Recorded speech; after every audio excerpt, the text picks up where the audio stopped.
This is another example where we're asked to find the zeros of a cubic function. And again, when we're finding zeros of any function, it's best to usually get it into factored form. And so, as of right now, we don't know how to factor this cubic. And so I'm going to look to a graph. So I have the function typed under y1.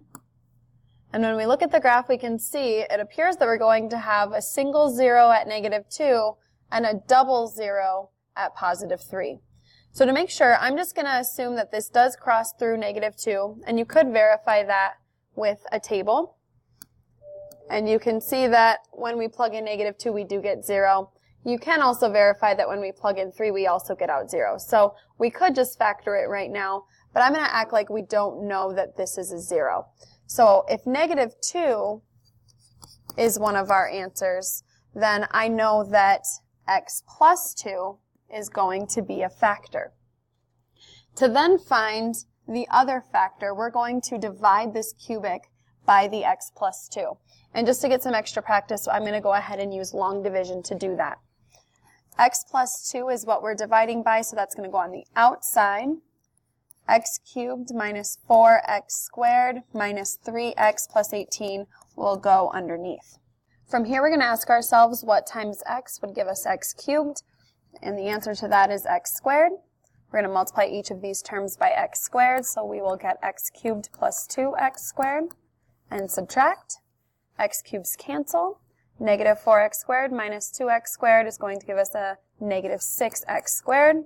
Bring down our next term. What times x would give us negative 6x squared? That is negative 6x. Multiply both. I will get a negative 6x squared minus a 12x, and subtract. This negative 6x squareds are gone. Negative 3x minus negative 12x will cause us to add, and we will get positive 9x. Bring down the 18.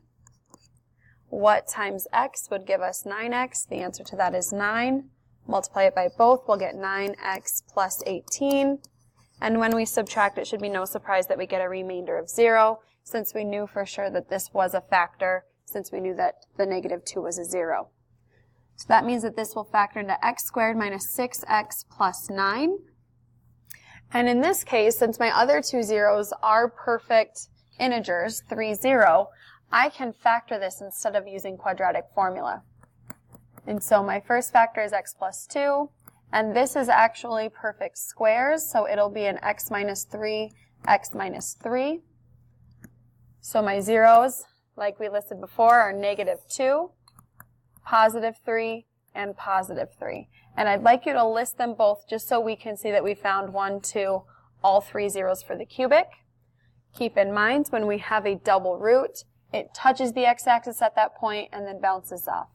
And so our graph does verify the zeros that we found, so we are done.